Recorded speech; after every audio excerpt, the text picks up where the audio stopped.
Muy bien, buenos días a todos y a todas. Ah, Muchas gracias por estar aquí, por seguir en estas jornadas que están siendo muy fructíferas, muy inspiradoras, muy alentadoras en las semanas que hemos compartido con los temas anteriores. Y hoy vamos a pensar, digamos, a poner en la agenda, en nuestra mesa, cómo desarrollar estrategias de acompañamiento. Vamos a entrar en la etapa de pensar en comunidades. Vamos a trabajar con 3 comunidades que hemos elegido de las muchas que podemos tener. Pero vamos a empezar ahora mirando a nuestras comunidades, a las comunidades de los pueblos originarios. Y tenemos una mesa esta mañana para trabajar ese tema. Pero antes yo quería justamente hacer mención. Estamos en el Perú en un día de duelo por todo lo que está pasando en esta, digamos, alrededor de la crisis que ustedes también están viviendo. Pero hoy es un día particularmente, digamos, difícil para nosotros porque hace unas horas, ayer, falleció justamente un líder indígena emblemático para nosotros, uno de los apus del pueblo Abajún en el Perú, y que jugó un rol importante en un proceso aquí que seguramente Jorge lo va a compartir. Un conflicto muy fuerte en una zona del Perú, especialmente en la ciudad de Bagua, en la zona de esta ciudad que se llama Bagua, en donde ocurrió un conflicto que devino en un enfrentamiento muy duro, y que justamente tiene que ver con el modo como desde el Estado no hay un respeto por los derechos de los pueblos originarios. Yo quiero leer un pensamiento de Santiago Manuín, que es el nombre de este hermano nuestro que falleció víctima del coronavirus ayer. Dice él: nuestra historia es una historia de luchas para poder vivir tranquilamente en nuestro territorio. Dios nos libre de las buenas intenciones de los que nos conocen, ni a nosotros, de los que no nos conocen. Dios nos libre de las buenas intenciones de los que no nos conocen, ni a nosotros, ni al bosque que nos mantiene. Santiago Manuín Valera. Es muy duro para nosotros porque es un líder emblemático quien ha dado su vida en estos años para defender los derechos de los pueblos originarios. Así que yo quería empezar con esta mención, y entonces vamos a empezar a conversar esta mañana y vamos a abrir esta mesa de conversación. Vamos a empezar inicialmente con Jorge Arbocó. Jorge Arbocó es antropólogo. En los últimos años ha dedicado su tiempo, su vida, junto con su familia, a acompañar a las comunidades indígenas en una región del Perú, la región de San Martín, en donde él viene trabajando no solo en acciones de acompañamiento pastoral y en otros aspectos también, sino también en el campo de la incidencia pública. Jorge es director de la oficina de la Asociación Paz y Esperanza en esa región del Perú. Jorge, buenos días, gracias por aceptar la invitación y por estar con nosotros. Gracias, Rolando, hermanos, compañeros, gracias por la invitación. Un gusto poder estar en esta mañana con ustedes.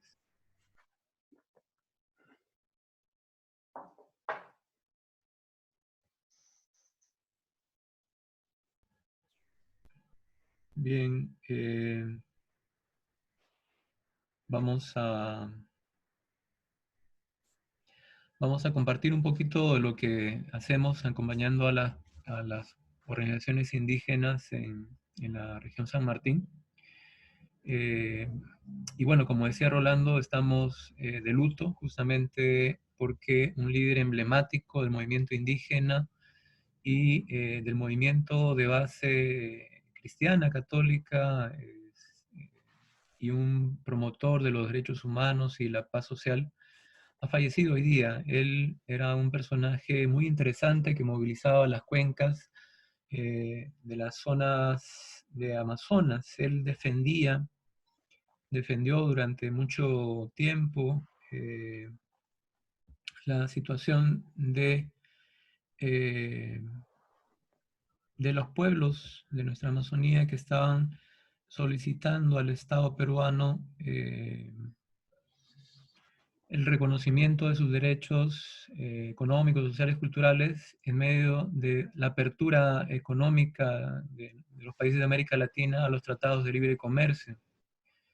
Se estaban dando nuevos proyectos justamente que iban a facilitar el mercado de tierras, que está creciendo en todo el mundo. Ahorita el mercado de tierras se ha vuelto, y ahora más luego o en medio de esta pandemia, se está volviendo uno de los temas más complicados, el acaparamiento de tierras para tenerlos como un bien de capital que siempre va en aumento, fluctúe como fluctúa la economía.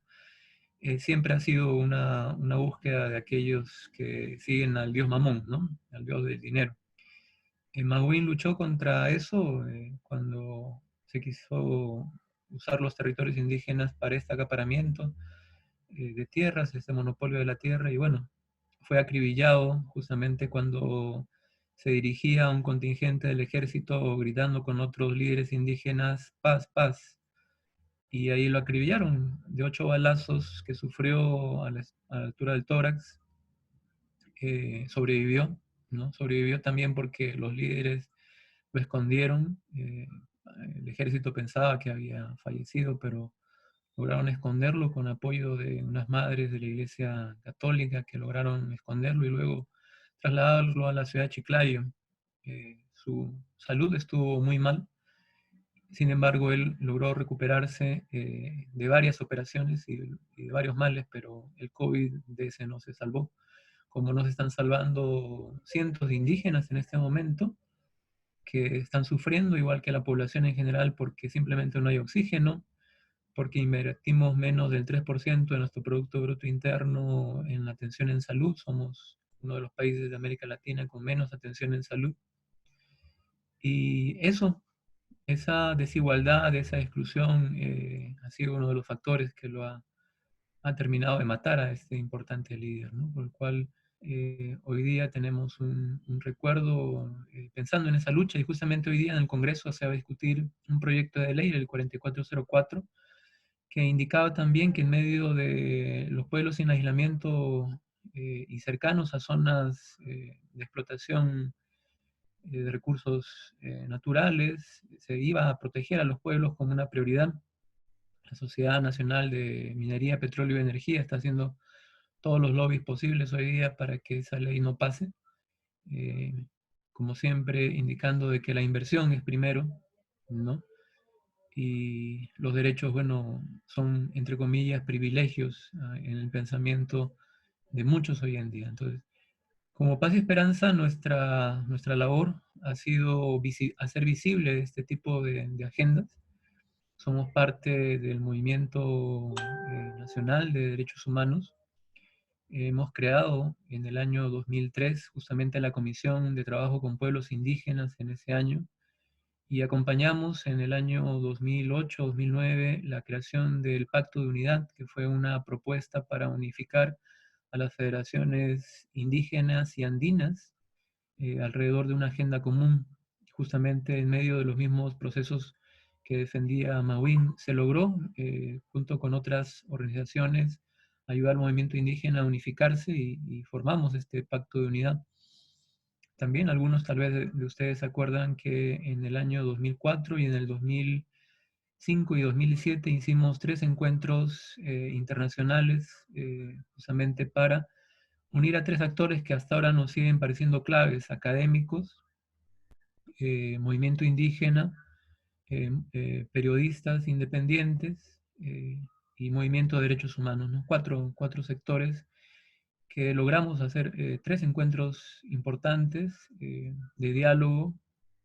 Nos agarró, sin embargo, a todos la crisis del 2009 y sufrimos una gran desarticulación. Varias de las personas que habíamos logrado traer y empezar todo un proceso interesante de 3 años de diálogo, muchas cosas se cortaron, pero mantenemos una importante relación hasta el día de hoy, siguiendo los procesos en diversas miradas, ¿no? Nos hemos tal vez focalizado en nuestra labor, a nuestra visión de que algún momento tuviéramos una unidad en estos 4 sectores mucho mayor o que se fuera generando, pero bueno, el sueño sigue ahí.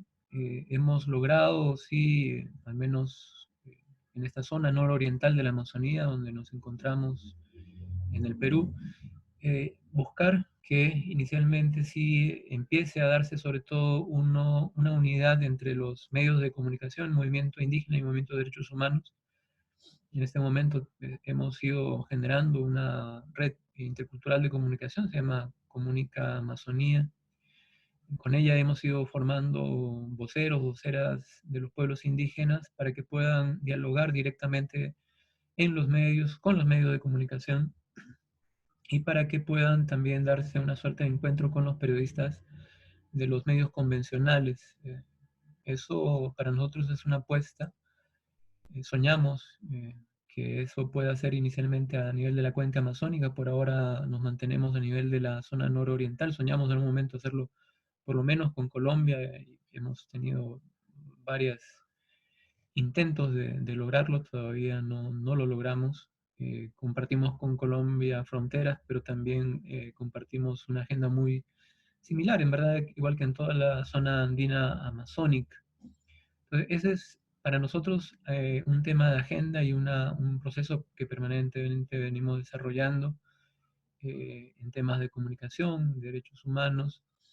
Otro de los temas que para nosotros ha sido estratégico en el acompañamiento a los pueblos indígenas y que hemos podido compartir en algún momento con compañeros como los de Mopaui en Honduras, o otros compañeros en Guatemala, o aquí en Perú con el Instituto del Bien Común, es el mapeo participativo de territorios para su visibilización.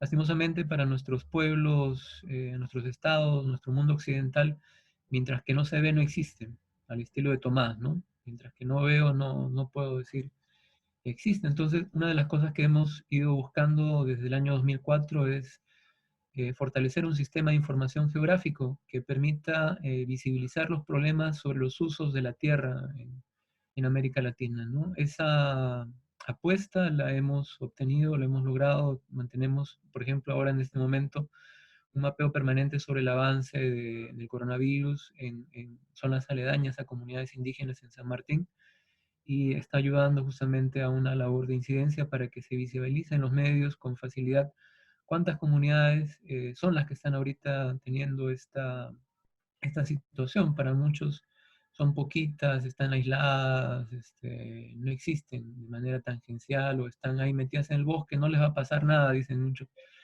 Pero no es así, muchas de ellas viven cerca de las ciudades, ya están enfermando.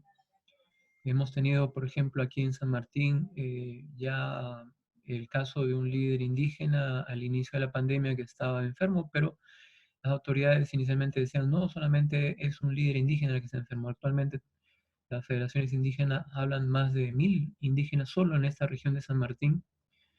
La REPAM habla de 7000 a nivel de la cuenca amazónica hace un par de semanas, pero creo que les queda corto la información porque solo en el caso de San Martín ya tenemos, solamente por el reporte de 23 comunidades de las más de 220 que existen en este departamento, existirían algo de 1000. Lastimosamente, solamente 28 han recibido o han sido vistas por estas llamadas pruebas rápidas, y los otros más de 900 no han tenido acceso porque no hay medicina, porque no hay cómo poder ser atendidos. Entonces, para nosotros es importante que se visibilice. Entonces, generar mecanismos o puentes de diálogo con los medios viene siendo importante. Hemos logrado que se entrevisten con gente de medios españoles, por ejemplo, o con medios con medios de comunicación nacionales y también locales, lo cual nos ayuda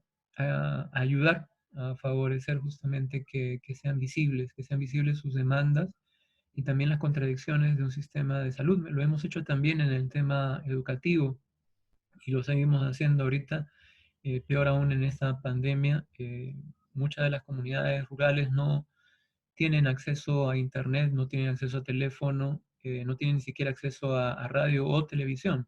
En algunos casos no tienen acceso ni a radio porque simplemente no tienen la plata para comprarse la pila o no tienen electricidad para prender el radio.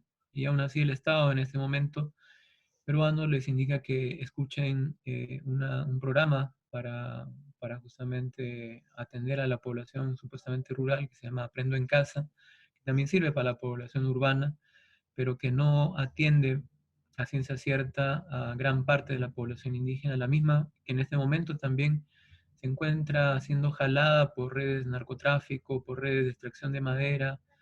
Eh, hemos sacado hace dos días un reporte como en medio de la pandemia, más de 1.200 hectáreas de bosque en medio de la pandemia han sido deforestadas, ¿no? Afectando varias de las cuencas que abastecen de agua a las poblaciones indígenas y rurales en general.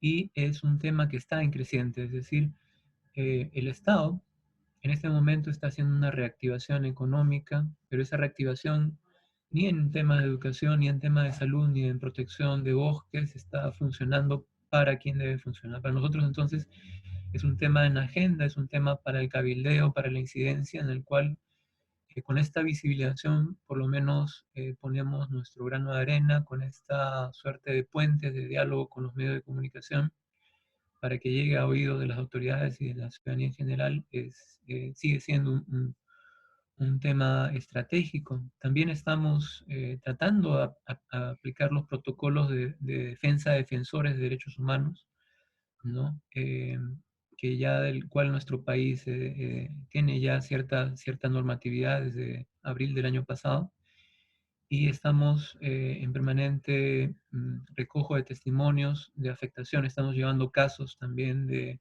indígenas acusados en verdad por la defensa de sus territorios, pero acusados también por esto que Leonardo Boff le llama el acaparamiento verde de tierra, ¿no? Está creciendo en gran forma los procesos de concesiones ambientales para temas ambientales y en esos procesos de concesión, los líderes indígenas, así como las rondas campesinas, que también para nosotros son considerados líderes indígenas, están siendo acosados mediante procesos judiciales uno tras otro, tratando de que esos líderes puedan salir de la dirigencia y que dejen, entre comillas, de molestar y abandonen sus tierras. A lo cual muchas empresas están acostumbrados ponerse detrás de las comunidades y irlos desplazando. Históricamente así ha sido durante siglos y sigue siendo en la actualidad el desplazamiento no visible de cientos de poblaciones indígenas y rurales no es algo del pasado, es algo muy actual y muy presente en la cuenca amazónica, la cual es una de las menos visibles para nuestros estados porque se encuentra en ese infierno llamado infierno verde tan lejano para la autoridad y para los medios y para la ciudadanía en general. Entonces, nuestro rol va por ahí, en el tema de mapear, en el tema de incidir, de cabildear, apoyándonos o generando medios con los trabajos con los medios de comunicación y nuestra labor se enfoca en algo que aprendimos hace muchos años con PIRFAN, por cierto, en hacer por ellos inicialmente, en algún momento, hacer con ellos sobre todo, y luego dejar que ellos hagan. Eso ha sido desde mucho tiempo atrás nuestra perspectiva de trabajo y con gusto hemos ido logrando eso. Hemos acompañado a por lo menos 5 federaciones, en el caso de San Martín, en su conformación, de las 9 que existen en este momento. Y ese proceso de visibilización, de empoderamiento para nosotros también es una constante y es el centro de nuestra actuación. Tratar de que el actor principal, que en este caso es el afectado, pueda exigir al garante de derechos ese derecho no como un privilegio, sino como un derecho cabal, a cabalidad, que significa generar conciencia de que todos somos ciudadanos iguales. Justamente cuando Mabin es acribillado, al día siguiente hubo un presidente que se suicidó en nuestro país, Alan García, y que decía que los indígenas eran como perros del hortelano. Sacó un libro, por cierto, triste libro sobre eso, y decía que los indígenas no eran como ciudadanos de primera clase, eran otro tipo de ciudadanos. Ese tipo de discursos que se atrevió a decir el 2009 un presidente y que todavía muchos presidentes como Bolsonaro y otra gente todavía se atreve a decir, es algo que tendremos que erradicar de nuestro lenguaje, ¿no? Todavía seguimos estigmatizando a nuestros pueblos indígenas diciendo de que ellos no tienen idiomas, que tienen dialectos, lo cual es mentira, tienen idiomas, diciendo de que sus formas de organización o de construcción de casas no son material noble, son otro tipo de material no noble. En el lenguaje mismo tenemos mucha discriminación, lo tenemos en nuestras políticas públicas, lo tenemos en la conciencia y en la visión de nuestro empresariado, de nuestros presidentes. El movimiento de derechos humanos en este momento está luchando muy fuerte en Perú y en América Latina y en la cuenca amazónica porque estos lenguajes sean decodificados, haya un proceso de descolonización de nuestro lenguaje, de nuestras prácticas, de nuestros derechos.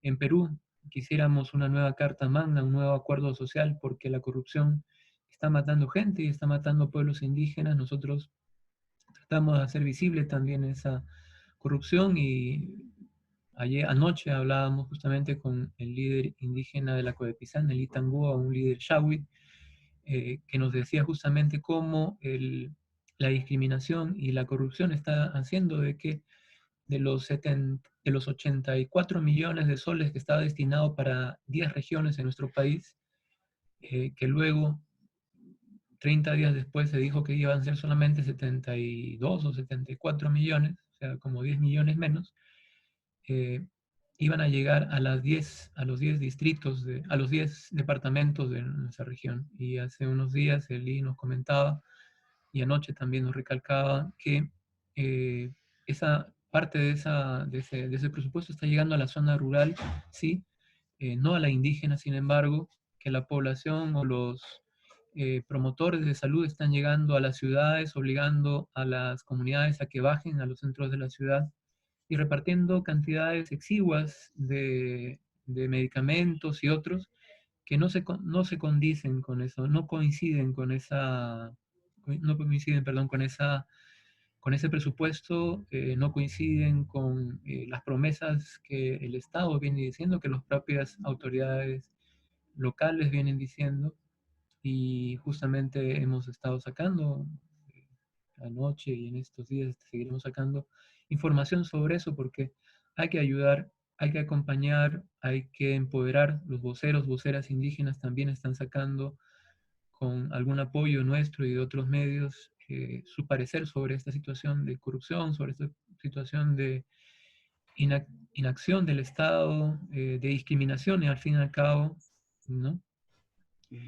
Y bueno, nosotros también, como dijo Rolando al inicio, estamos buscando también que las iglesias, como actores importantes del desarrollo, busquen también cambiar su visión con respecto a las poblaciones indígenas. Sin embargo, es un poco como David contra Goliat.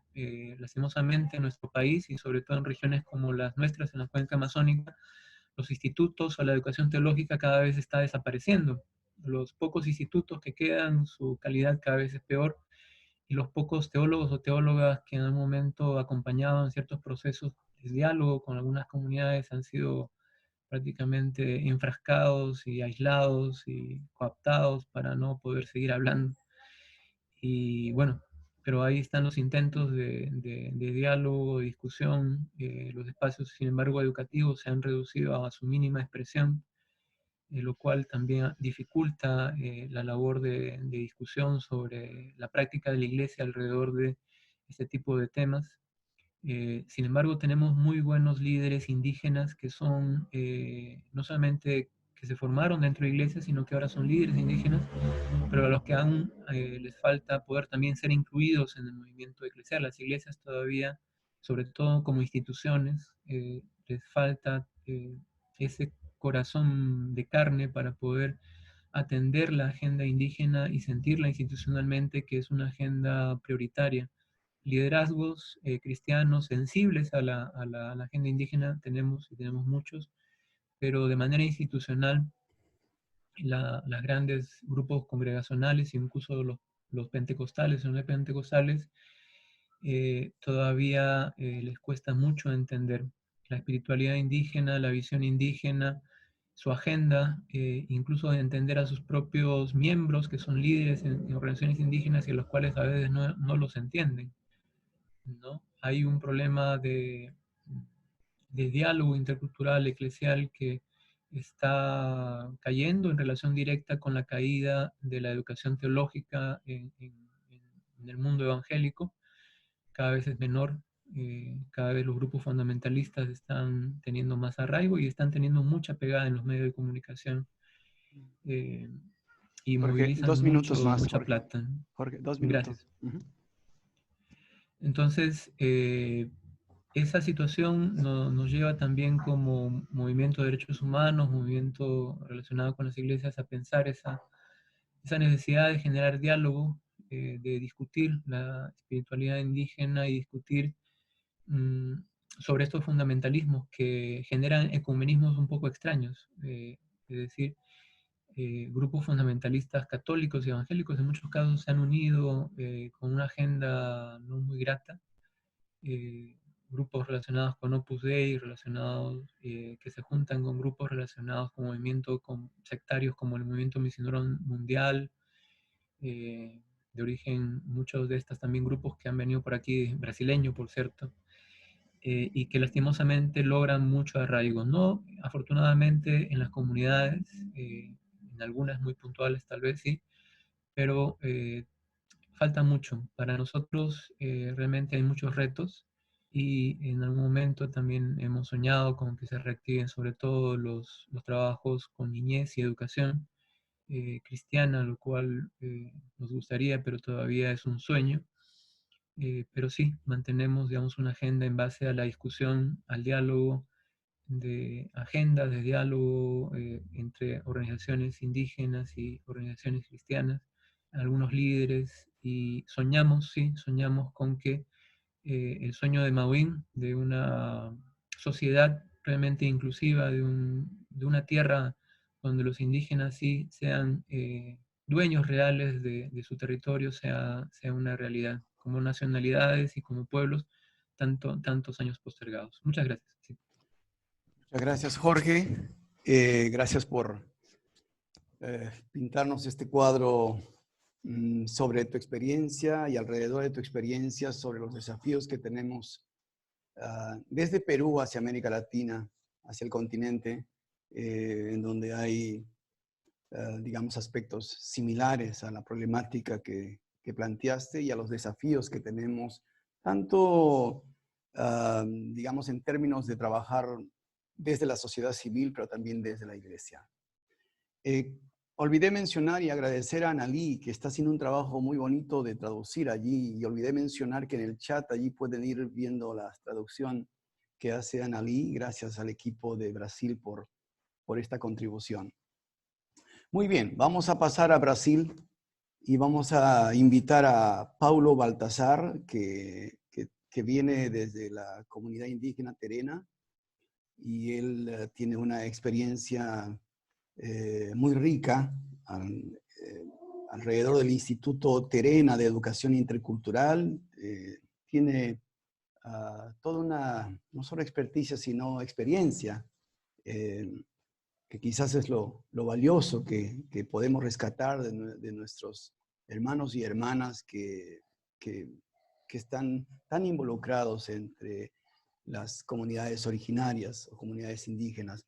Así que vamos a escuchar a Paulo esta mañana, que también para que nos comparta su experiencia y nos plantee los desafíos que tenemos como organizaciones e iglesias que venimos trabajando en pro del cuidado, de la defensa de la casa común.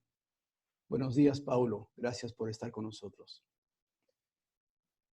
Bom dia a todos, a todas. É uma satisfação estar aqui falando enquanto professor indígena, como terena. É muito, digamos, é um privilégio e, ao mesmo tempo, é gratificante de a gente estar aqui dialogando este assunto interessante, né?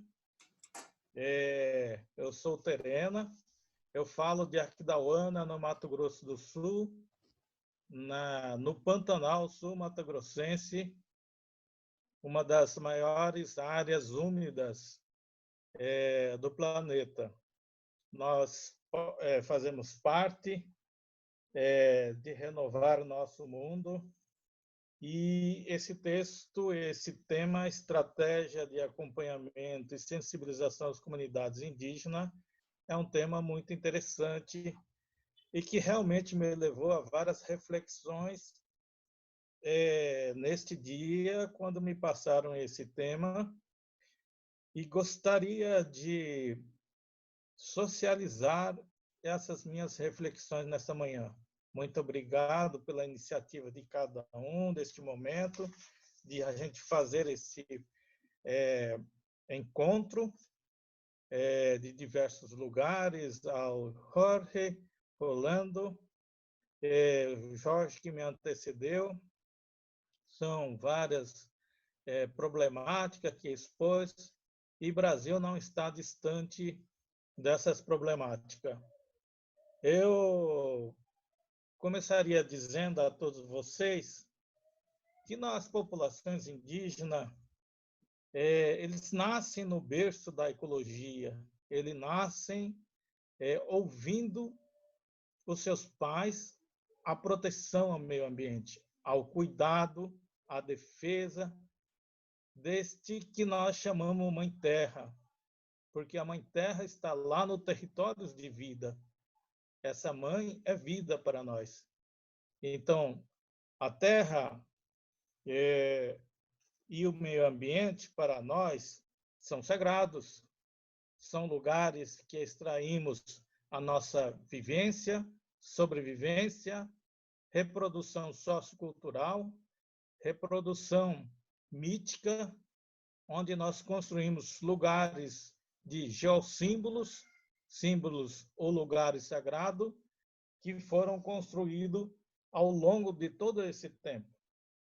E ao longo desse tempo, nessa questão ambiental, talvez, não sei se é muita ousadia minha falar que nós somos precursores da defesa desse meio ambiente, né?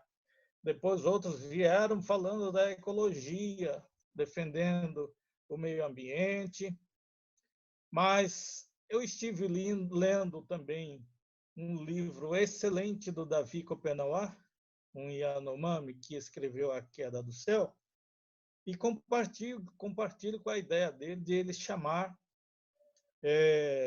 desses ecologistas, né? Ele deu o nome de ecologista àqueles que começaram a estudar o meio ambiente depois de nós. Isso é muito importante, né? Cada um tem uma ótica, cada um dos povos tem um jeito de ver, tratar, conservar e defender a questão ambiental. Pois bem, nesses últimos dias que nós estamos vivendo, que é a pandemia global ou Covid-19, isso me traz uma preocupação muito grande. A primeira preocupação que nós vimos debatendo ao longo dos tempos foi a questão do meio ambiente, da defesa do meio ambiente. Isso nós já falamos bastante, né, da proteção, de rever a nossa posição enquanto pessoa, enquanto sociedade, sobre questões ambientais. Mas a minha preocupação maior, nesses tempos de pandemia e Covid-19, talvez não só no Brasil, como um pouco talvez também na América Latina, eu tenho acompanhado um pouco do sofrimento dos nossos parentes indígenas da América Latina, de que nós estamos perdendo nossos direitos. aquele poucos direitos que nós tínhamos, estamos perdendo. Mas ainda neste momento, quando nos somos negados ter direito à vida enquanto povos ou grupos indígenas. O que quer negar ter vida? Porque a maioria dos nossos irmãos indígenas estão sendo levados pela pandemia. E isso nos preocupa muito, não somente como pessoas, mas como agentes de defesa ambiental, de que faz o meio ambiente, de que protege o meio ambiente. Então, parece que nós estamos vivendo um momento atípico, bem complicadíssimo, onde se ataca o meio ambiente e onde se fecha os olhos para a morte dos índios que estão sendo levados pela Covid-19. Isso é muito preocupante. É muito preocupante porque o Estado brasileiro não está presente nas populações indígenas. Parece que o Estado brasileiro está de braços cruzados, onde não está sendo acudido esses povos indígenas, né? Não sendo assistido como deveriam ser assistidos. Isso significa, como retorno aqui novamente, uma preocupação que o próprio Davi chamou de um liquidificador modernizante do Ocidente. É isso que nós estamos vivendo, uma dissolução. Nós somos colocados, todos os povos, sendo triturados, a educação, a saúde, principalmente a vida que nós estamos perdendo para o Covid-19. E essa perda dessas vidas são importantes, porque elas estão voltadas e a defesa do meio ambiente. Essas vidas fazem parte do meio ambiente. Essas vidas são os que defendem, preservam o meio ambiente. E esse momento que nós estamos vivendo é um momento muito preocupante, não só no Brasil, como eu acredito na América Latina. E aqui em Aquidauano, na terra onde eu moro, também nós passamos isso. E quem defende esses índios? Quem defende o direito desses índios? Somos nós mesmos. Somos nós mesmos indígenas que temos solidariedade, um pouco do que a gente sabe, um pouco que a gente tem, nós estamos levando para ajudar, para contribuir com os nossos irmãos indígenas que estão lá na barreira sanitária. Eles estão na barreira sanitária evitando a propagação da Covid-19 nas comunidades indígenas. Isso é preocupante, porque se entrar a Covid-19 numa comunidade indígena, aí eu pergunto para você, como que nós vamos isolar um índio dentro de uma comunidade? É possível fazer isso? Nós não vamos conseguir isolar, porque o índio não é isolado. O índio ele é comunitário, ele tem a socialidade própria, né? E qual vai ser a ação? Isso é uma preocupação muito grande que nós estamos imaginando, pensando e defendendo isso. Essas barreiras sanitárias estão por conta e risco das lideranças. São lideranças que, quando recebem ajuda nos seus equipamentos individuais, eles têm, caso contrário, eles não vão sem o equipamento individual. Isso é preocupante. Então, o que vai acontecer é a morte do indígena dentro do seu território, a morte dos indígenas dentro do lugar, do ambiente onde ele defende. Ele vai ser dizimado dentro da casa dele. Isso é preocupante para nós, porque nós temos idosos, nós temos as crianças, os idosos que nos repassam os conhecimentos tradicionais, é o que nos leva a, muitas vezes, o medicamento para combater esse Covid-19. Essa é uma das reflexões muito grandes, são duas situações bem complicadas que nós estamos vivendo.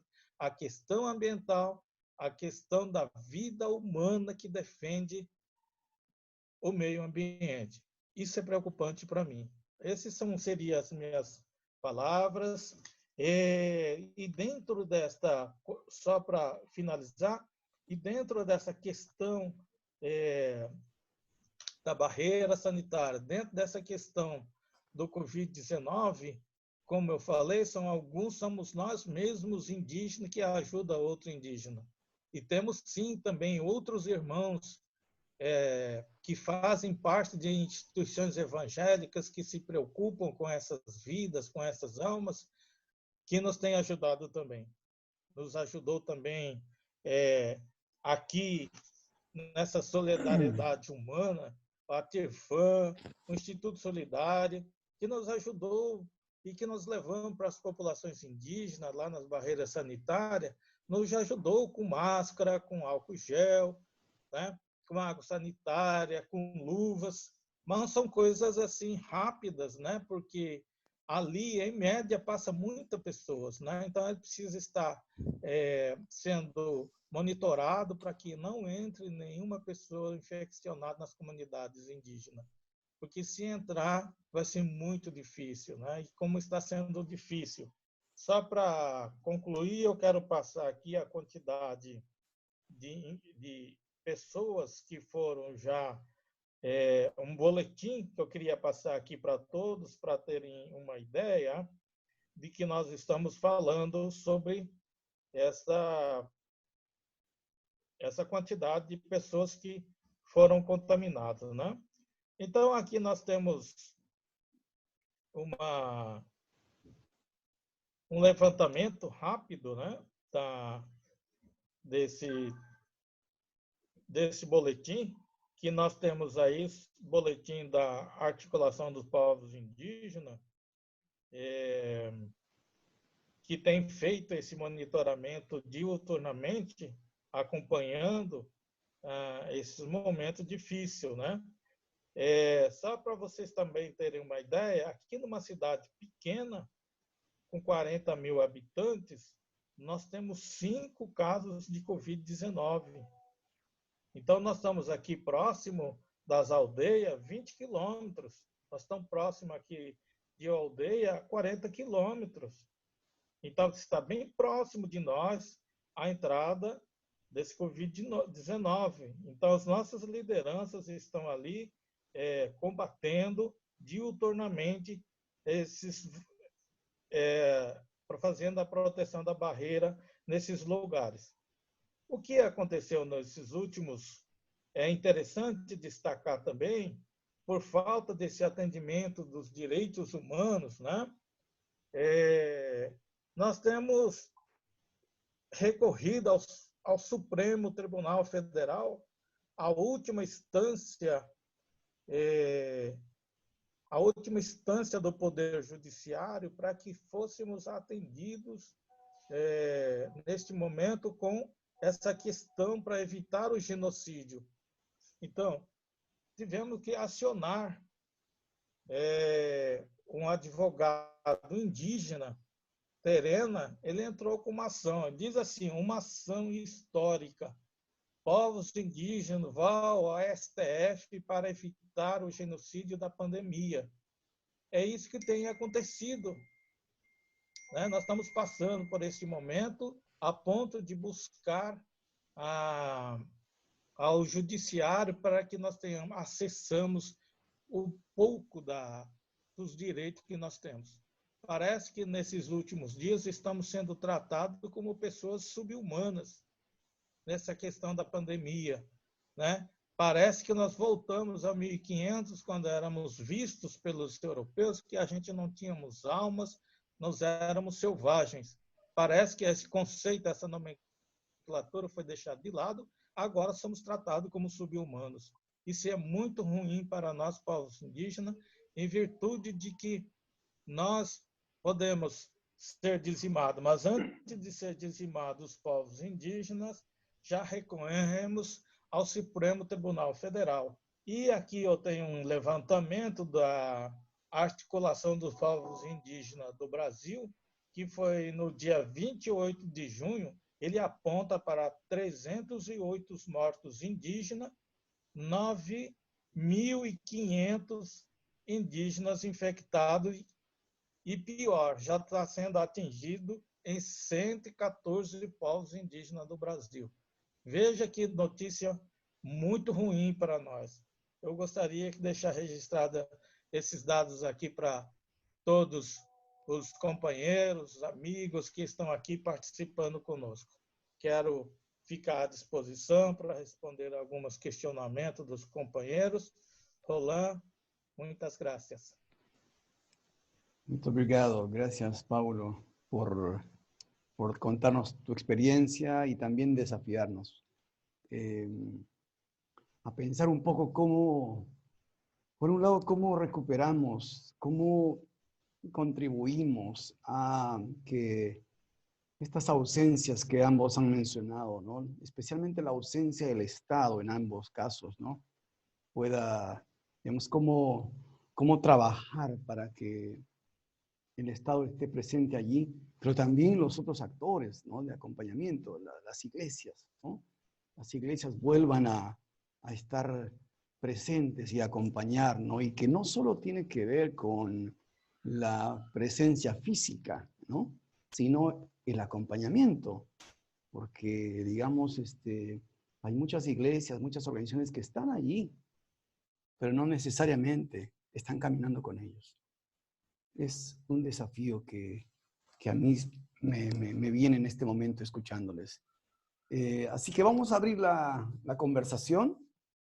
Vamos a tener una ronda de comentarios y de preguntas. Jorge y Paulo pueden ir tomando nota de lo que se va comentando o preguntando y al final pueden ustedes comentar, juntar los comentarios, las preguntas, en fin. Muy bien, yo voy entonces a ceder la palabra a quienes van levantando la mano aquí digitalmente. Así que, a ver, no sé quién quiere empezar. Yo tengo una pregunta, pero no puedo levantar la mano porque dice, ¿las reactions son solo así o aplausos? Pero no me deja levantar la mano. Está bien, no importa. Entonces sí, pueden interrumpir nomás. Lo lindo es que este es un grupo no grande, así que podemos romper los protocolos. Gracias. Ale, adelante, Ale, gracias. Gracias, Paulo, muito obrigada. Y Jorge, muchas gracias por contarnos un poco la experiencia y también los dolores y las luchas y las esperanzas.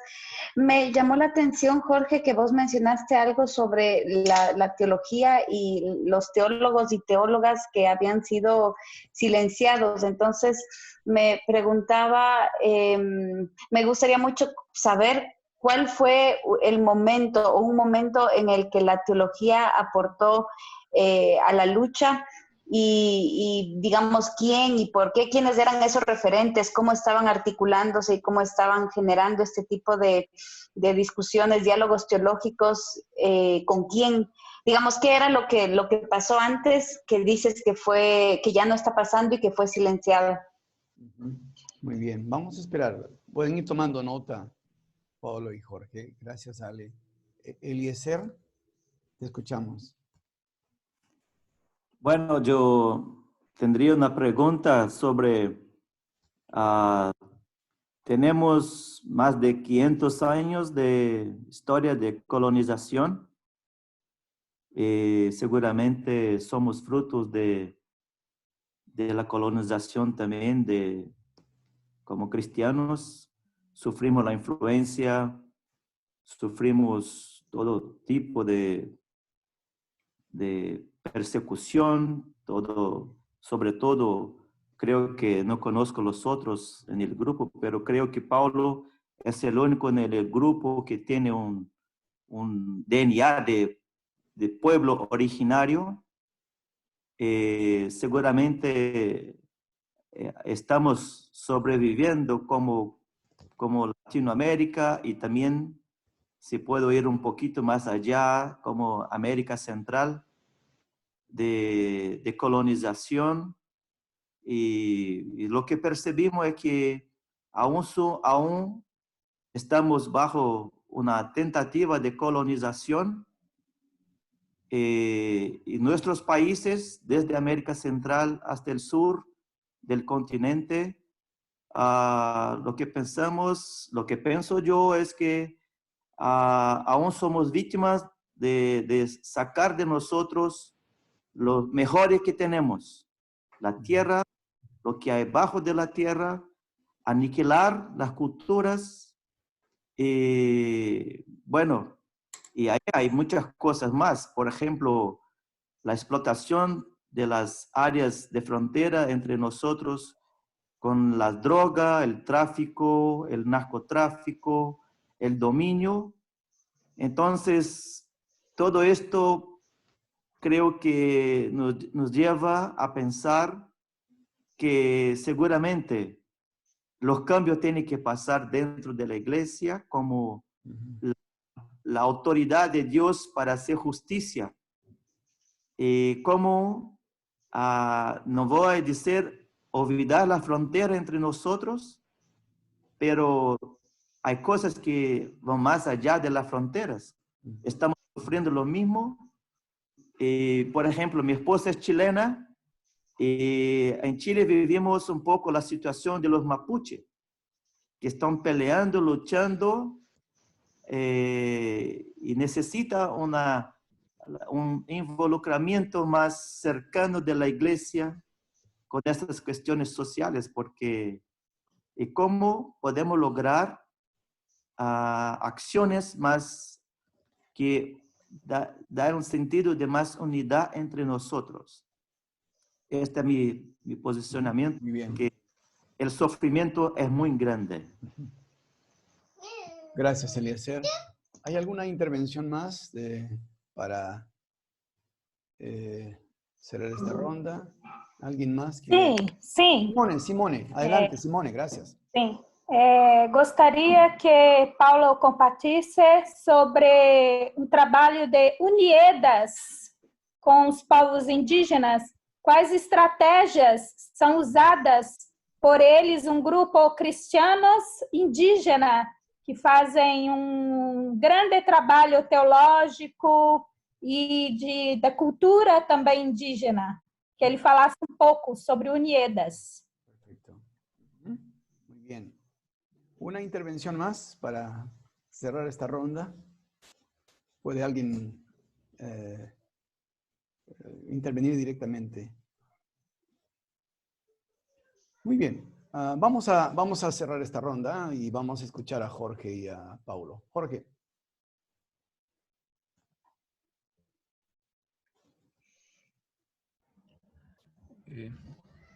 Bien.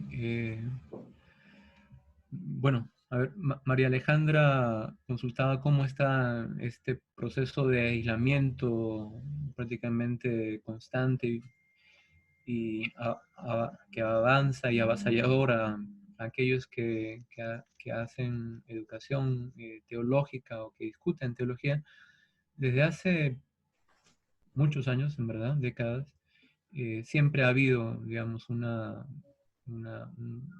pugna, ¿no? De aquellos que han promovido una visión intercultural de la teología, pero lo que está sucediendo últimamente es que los centros de educación teológica, en su mayoría, en el caso peruano, están cerrando. Hay muchos centros de educación teológica, institutos, seminarios que literalmente en muchas congregaciones han cerrado. Muchos hermanos que se han dedicado a la formación han tenido que reciclarse o han tenido que constreñirse a espacios más pequeños y ahí se han quedado en los procesos de formación, ¿no? Muchas iglesias han optado por doctorarse de manera express, han optado por estas nuevas formas de las iglesias libres que te convierten en magíster, doctor, en menos de un año, ¿no? Con apuestas de misiones también virtualizadas y que en muchos casos vienen de Estados Unidos. Aquí en la Amazonía hemos visto varios casos de instituciones, por cierto, una de ellas viene de Ecuador, primero, viene de Estados Unidos a Ecuador y de Ecuador a esta zona, Instituto Julia, creo que se llama algo así, de una misión estadounidense, por ejemplo, ¿no? Que a un pastor agarra y le dice, mira, ¿tú cuántos años tienes, pastor? 10 años. Ah, ya, yo te considero ya por esos 10 años que tienes de pastor, como tantos créditos, estudia 3 meses y ya tienes tu cartón de doctor. Ahora ese instituto medio extraño, donde tú has tenido una formación teológica pequeña o deficiente y haces tu microinstituto chiquito con pequeños diplomados, sin ningún criterio ni forma. Y en otros casos, simplemente muchas denominaciones, como repito, cierran sus espacios. Eso se está volviendo cada vez más normal. Antes era la excepción, y la mayoría de congregaciones grandes, sobre todo, trataban de mantener sus institutos tanto provinciales como departamentales y nacionales. Incluso los departamentos de educación teológica en muchos lugares están cerrando, que eran como comisiones o grupos dentro de las denominaciones o de otros grupos. De las iglesias libres ni hablar. Sus institutos o grupos de formación no tienen nada, son con personas que no tienen ningún tipo de formación teológica, y eso es cuando los tienen, en la mayoría de casos no los tienen.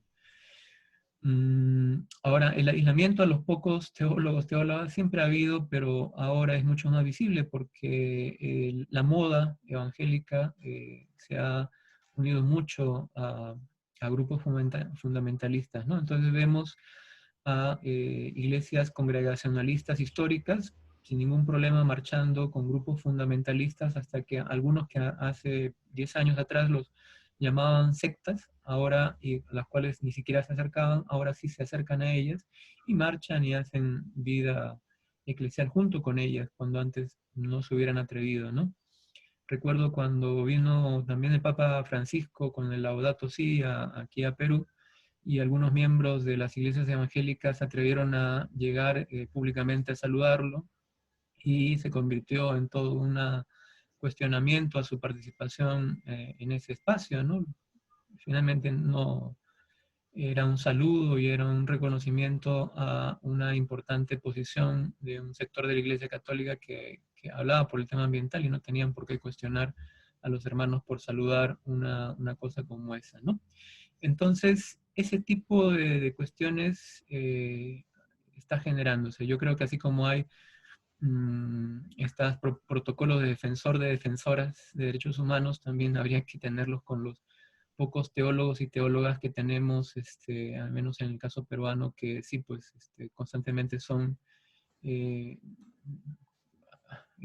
agarrados en medios, en redes sociales, pero también en vivo, en directo, y aislados en sus propias congregaciones, ¿no? Y sobre todo los que menos hay son los que tengan que ver con temas de pueblos indígenas. El caso de Domingo en Guatemala no es la excepción, es la norma de lo que está empezando a verse con más claridad cada año en América Latina y sobre todo en zonas más rurales. Con respecto a nuestro hermano Eleazar, creo que sí, es sumamente importante que empiece a haber más discusión sobre cómo consideramos la agenda indígena, y no la consideremos incluso una cuestión de la iglesia, es una cuestión de la humanidad, porque el movimiento indígena y los indígenas en general no solamente aportan al Producto Bruto Interno, hablando en temas económicos, de nuestras naciones en más del 30% del mismo, no solamente conservan los bosques para el oxígeno y el agua que tomamos, sino que también nos alimentan.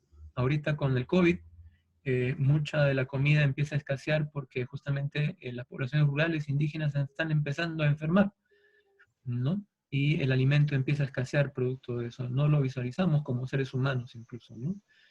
Tampoco visibilizamos, como bien decía Eleazar, el tema de que tenemos que unirnos a nivel de iglesias y movimientos, e identificarnos con esas protestas, porque es la lucha por la vida, y la lucha por la vida es un tema central en la lucha del Evangelio, ¿no? En nuestros pueblos quichua hablantes, en la zona andina, hacen pagos a la Pachamama, nuestros hermanos evangélicos lo hacen. También en el mismo momento de la Santa Cena cantan en quechua, en la zona amazónica también cantan en los idiomas de nuestros pueblos originarios de aquí de la zona, cuentan sus historias y las combinan y las comparan con historias de la Biblia, y muchos a veces hermanos que vienen de afuera se escandalizan. Yo creo que tendríamos que aprender a no escandalizarnos, sino a ver cómo por sentido común aprovechamos retenerlo todo, ¿no? escudriñarlo todo, retener lo bueno, pues tenemos que aprender a reconocer, pero sobre todo a respetar, ¿no? Pablo, en un momento cuando veía en un espacio público un montón de prácticas que de repente con las cuales no congeniaba, no se lanzaba pues a criticar a todo el mundo, sino generaba un diálogo, una discusión. Hemos perdido esa capacidad de diálogo y justamente es lo que hace que sigamos persiguiendo a nuestros hermanos mapuche en Chile, sigamos cuestionando a nuestros hermanos quichua en Ecuador, a nuestros hermanos amazónicos los sigamos viendo como ciudadanos de segunda, se maten a hermanos como Domingo en el Guatemala, etcétera, ¿no? O sea, esas situaciones de falta de criterio, de diálogo, de discusión, son muy necesarias. Eso, gracias. Muy bien. Muchas gracias, Jorge. Paulo. Gostei. Está me ouvindo? Sí, muy bien. Sí, te escuchamos, Paulo. Oi? Sí, Paulo. Hola. Sim. Sí. Um momento. Então. Ahí está. Agradeço as perguntas que foram formuladas aqui, inicialmente pela Maria. Como a teologia aportou na luta? A teologia, as pessoas que fazem a teologia estão sempre presentes nessas lutas. Seja nas lutas das terras tradicionais, dessa retomada das terras tradicionais, seja na luta agora neste momento de pandemia, eles estão presentes, né? Estão presentes com a colaboração de alguma coisa de primeiras ou necessidade básica para as barreiras sanitárias, para as comunidades, com suas orações. Eles têm ido constantemente nessas barreiras sanitárias fazer as orações. E, ao mesmo tempo, respondo à fala da Simone, né? Falar um pouco de compartilhar a missão Uniedas indígena. É uma missão essencialmente 100% indígena, com a diretoria, a presidência, tudo indígena. O atual presidente da missão indígena terrena é o pastor Jader de Oliveira, que é presidente. E a igreja, a instituição, a missão Uniedas, ela está presente em 5 estados. 5 estados brasileiros que ela está presente atualmente, né?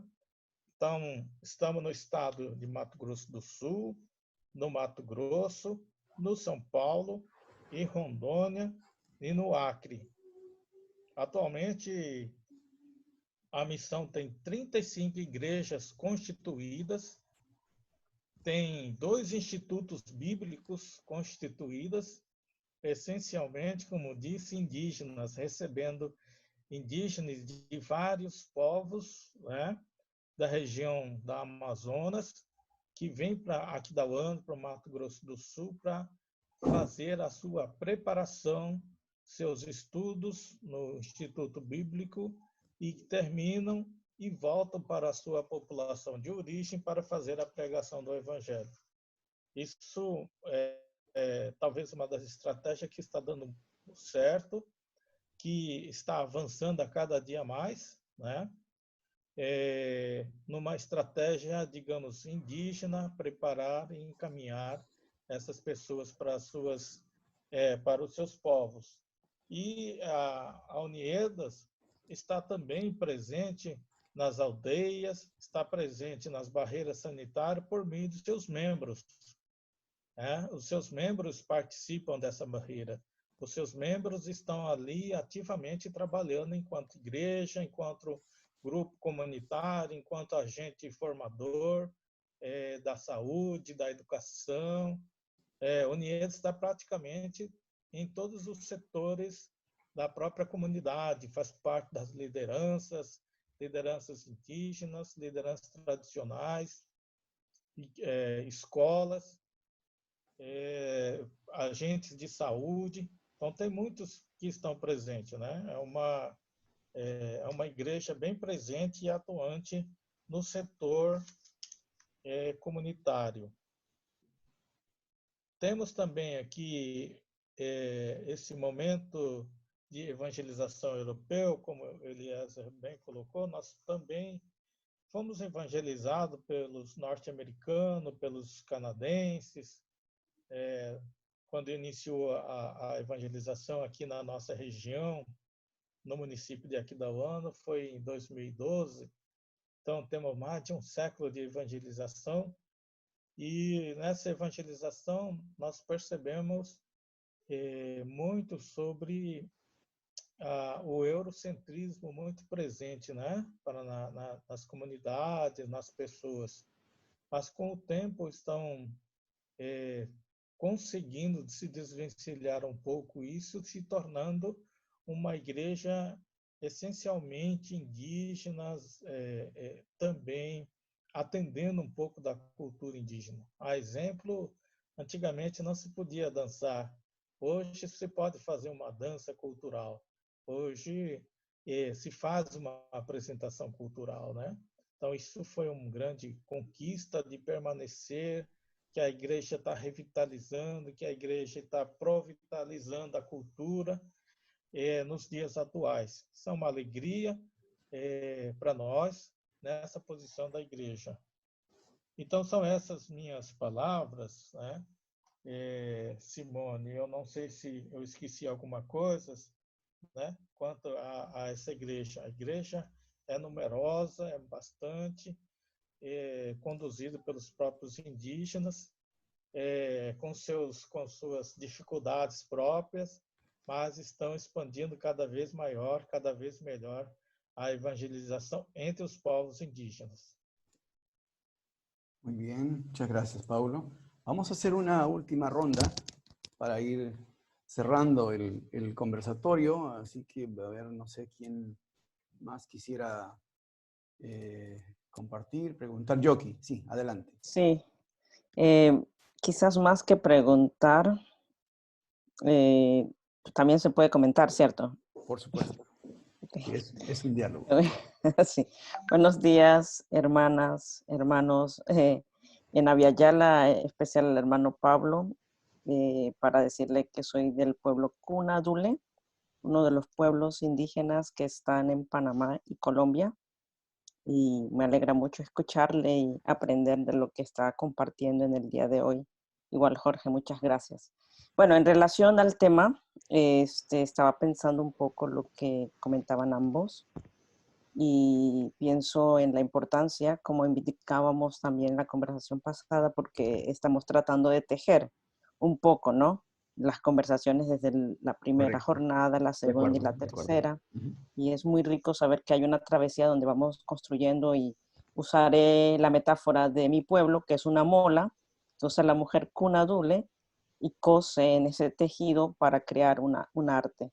Entonces, pensando un poco en ese tejido y en esa metáfora de la mola, pensaba en el tema de teología y incidencia política, cómo va relacionado, y como bien decía Pablo, en relación a la vida cotidiana, o sea, sin desintegrar desde una cosmoexistencia o una cosmovivencia indígena, la importancia de lo que hacemos en el diario vivir como una propuesta, una micro propuesta, pero también como una macro propuesta en el micro y en el macrocosmo, y desde la comisión, desde la cosmoexistencia indígena, cómo entender el cosmos así en relación. Entonces, pensando en esto, quería sugerir cómo seguimos planteándonos también preguntas de cómo hacemos incidencia política, cómo seguimos trabajando el tema de defensa de territorio y de Natwana, como reconoce el pueblo Cuna a la madre tierra, desde las espiritualidades indígenas, pero entretejiendo para los que somos cristianas y cristianos desde narrativas bíblicas. Entonces, sugiero que podamos seguir en yo sé que no es solamente el tema indígena, pero en algún momento el tema de cómo podemos entretejer este rostro indígena de Dios con el rostro bíblico, o el rostro en la narrativa bíblica, y reconocer también de que cuando se habla sobre los protocolos que decía Jorge de seguridad para teólogos y teólogas indígenas, a veces no se ve, en algunos contextos obviamente hay muertes, han habido muertes en los procesos de los años del cristianismo y martirios y aún, pero me refiero aquí también a la sutileza a veces en algunos contextos donde se habla desde otras perspectivas y cómo podemos seguir también discernir aquello que es un sistema fundamentalista, pero que no sé si esa palabra existe, que quiere romper o desintegrar la fuerza desde la espiritualidad indígena. Entonces hay mucho recorrido ahí. Entonces sí creo que las políticas públicas y aún nuestras formas de construcciones teológicas a partir de las realidades indígenas deben seguir siendo escuchadas a partir de las y los hermanos indígenas. ¿Cómo creemos que es posible replantearnos propuestas teológicas y políticas que realmente se pueda acompañar? Y finalmente, lo que decía Rolando, yo creo que hay que seguir, y lo que decía Jorge, mapeando donde hay incidencias, donde hay trabajos teológicos, donde se está luchando y hacer acompañamientos y caminar con ellas y ellos. Entonces, también pensar un poco en las formaciones, acompañamiento ya de luchas que existen de muchos años. Entonces, porque a veces nos quedamos en algunos contextos solamente en la estructura de la iglesia y no vemos quizá fuera del contexto de nuestro imaginario de iglesia la presencia de la espíritu o del espíritu de Dios en medio de las luchas de los pueblos indígenas como camino de acompañamiento que debemos seguir fortaleciendo. Eso era mi comentario. De acuerdo, yo aquí.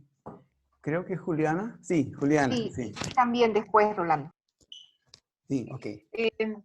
Muchas gracias, Jorge y Paulo, por la presentación. Me gustaría si de pronto si piensan en uno o dos llamados o retos que lanzarían a la iglesia en este momento pues dentro de lo que ustedes están trabajando para nuestro acompañamiento a comunidades indígenas, ¿no? De pronto nos pueden resaltar un caso en el cual ustedes han sentido un acompañamiento válido de la iglesia. Entonces, de pronto para ayudarnos a reflexionar en esto. Gracias. Bien, gracias, Juliana. Loida. Sí, gracias a los dos por la presentación. Me parece muy, muy buena y muy interesante y también muy informativa, ¿no? En ese sentido, tengo dos preguntas. La una de mucha curiosidad informativa también es el hecho de que ambos trabajan con comunidades nativas y en estos momentos las comunidades nativas también están siendo bastante golpeadas por el COVID. ¿Tienen algo de conocimiento sobre lo que es la medicina ancestral y cómo ellos han estado combatiendo esta enfermedad en las comunidades? Y la otra pregunta tiene que ver es todo lo que sucede actualmente con las comunidades nativas, el COVID, el hecho de no poder responder como Estado, tiene que ver también con la corrupción. Quiero ver cómo se liga todo eso. Gracias. Muchas gracias. Vamos a escucharles ahora. No sé si hay alguna otra intervención, algún otro comentario, por favor. Muy bien. Vamos a escuchar. Jorge, por favor, puedes empezar.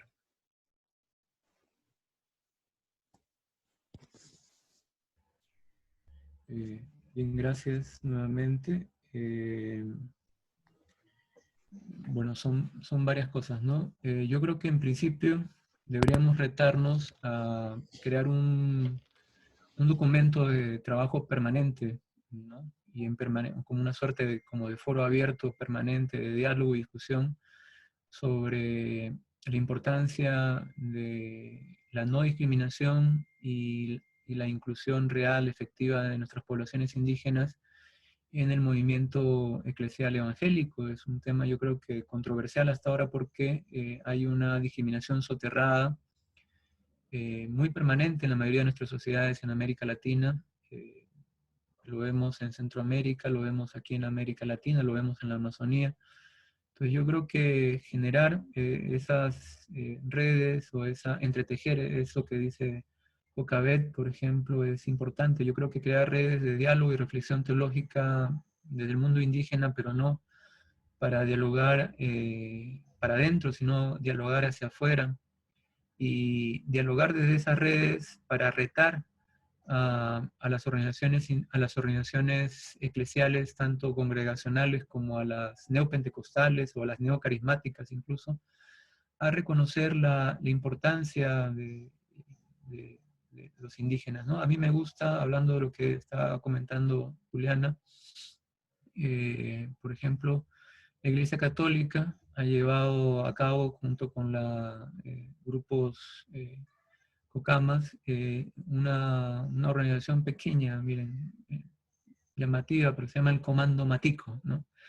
Es una forma en la que están acompañando a una organización indígena a reconocer sus prácticas culturales para el uso de plantas medicinales, ¿no?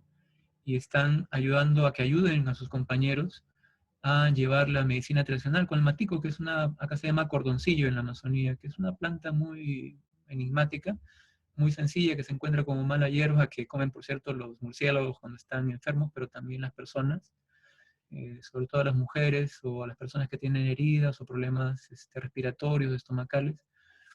Y la iglesia está apoyando eso católica en Ucayali, por ejemplo, el famoso comando Matico. Y pregunto yo si alguna vez las iglesias evangélicas se atreverán a reconocer las prácticas que en verdad todos hacemos sin darnos cuenta en nuestras casas, en familias. Desarrollamos el uso de plantas para curarnos, como el ajo, la cebolla, el quión, que nuestras abuelitas nos lo dijeron, porque aquí, como dicen en Perú, el que no tiene dinga tiene de mandinga. Todos hemos recibido algo de los pueblos indígenas y no lo reconocemos a veces.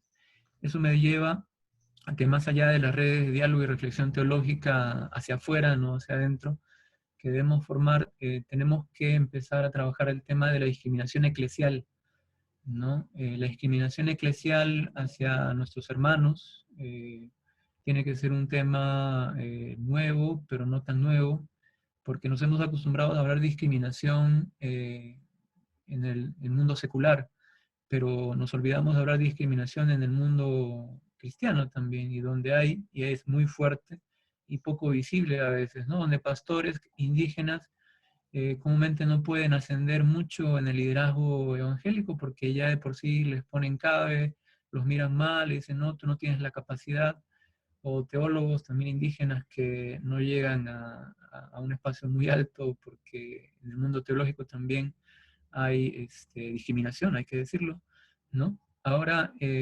otra cosa importante, como dice Loida, para este tiempo, yo creo que con este tema del COVID, necesitamos armar una suerte de pronunciamiento sobre el genocidio que está habiendo Bolsonaro en Brasil, los grupos de poder aquí en Perú y en Ecuador y en toda la zona andina y amazónica, están dejando a su suerte a las poblaciones indígenas, sin salud, sin educación y sin posibilidades o vistos de que eso vaya a cambiar luego de la pandemia, ¿no? Entonces yo creo que como cristianos deberíamos tratar de ver si podríamos generar un pronunciamiento público también sobre este genocidio soterrado, oculto, invisible que está habiendo, donde muchos de nuestros hermanos, sobre todo ancianos con grandes conocimientos, están falleciendo y se están llevando su conocimiento, ¿no? Y están falleciendo no, simplemente están muriendo de hambre y están muriendo por falta de oxígeno, ¿no? Por falta de medicina, por falta de atención. Entonces, ese genocidio invisible yo creo que hay que denunciarlo, porque nosotros tenemos como iglesias una labor transformadora y una labor de consuelo. Creo que estamos haciendo mucho en labores de consuelo, pero creo que también toca levantar la voz, ¿no? Para temas de denuncia. Y creo que como movimientos evangélicos, lo vemos en el movimiento católico, pero poco se habla del COVID, del genocidio en medio de las poblaciones indígenas. Yo creo que es una agenda pendiente y muy necesaria, ¿no? Y también yo creo que hay que reactivar la educación teológica, bien por nuestros hermanos en Brasil que tienen estos institutos indígenas. Acá en Perú alguna vez lo hubo, por lo menos en la zona sur de nuestro país existieron institutos de formación indígena. En Lima hay algunas apuestas por la educación teológica intercultural muy puntuales, pero necesitamos que sea carne y sangre en la misma Amazonía, carne y sangre en la misma zona andina,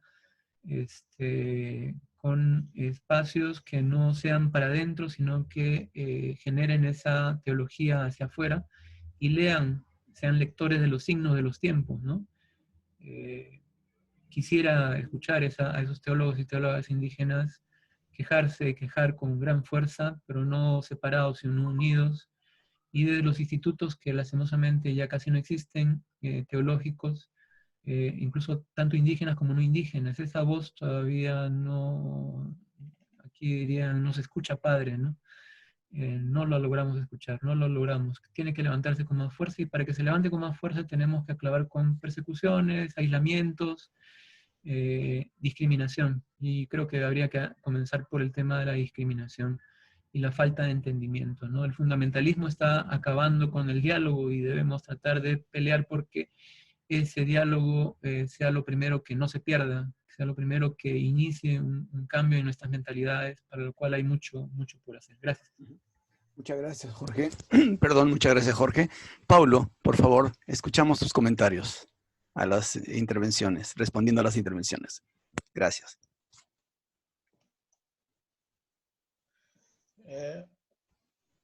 Muito gostei da fala do Jorge. Precisamos realmente colocar um pouco a evidências das teologias indígenas que estão sendo feitas, né, para que possa fazer essa propagação. Mas eu creio que nós estamos aqui com o pastor Jader, né? Eu acho que ele está nos também participando. Eu gostaria que ele pronunciasse enquanto pastor indígena, né? Nada melhor que ouvir um pastor indígena, presidente de uma missão, falar.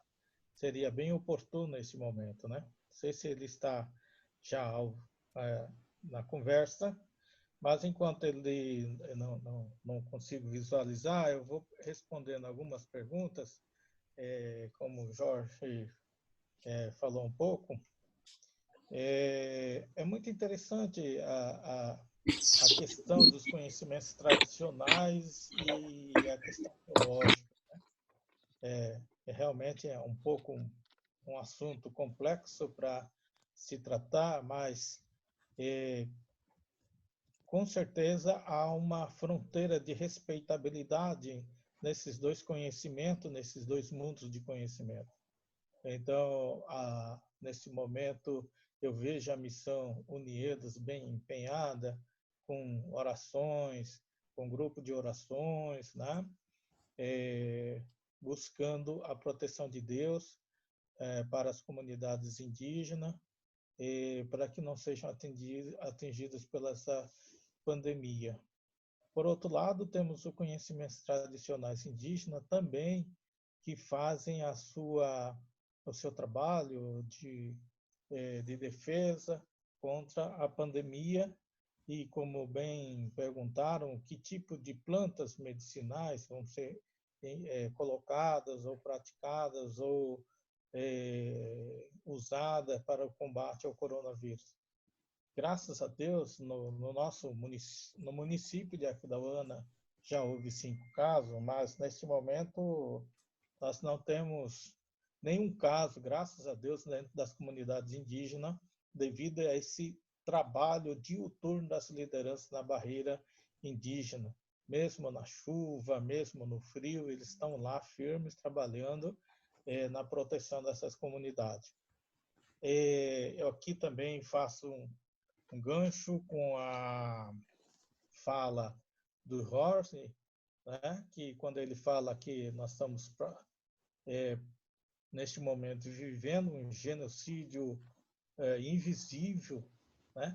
Aqui eu diria que seria um genocídio, eu diria que seria um etnocídio e até um ecocídio, né? No Brasil parte isso, né? Vocês bem conhecem como aconteceu a grande queimada aí no ano passado, e ser um ecocídio muito grave que nós passamos e estamos vivendo esse momento, né? Creio que realmente precisamos fazer alguma coisa para minimizar para buscar alternativa para esta questão da pandemia, questão social, questão da educação, questão principalmente da saúde, né? É uma situação grave que nós estamos vivenciando.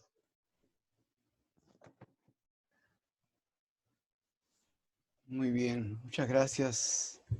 Gracias por haber estado aquí esta mañana y por compartir con nosotros esta mesa de trabajo, de discusión, de diálogo.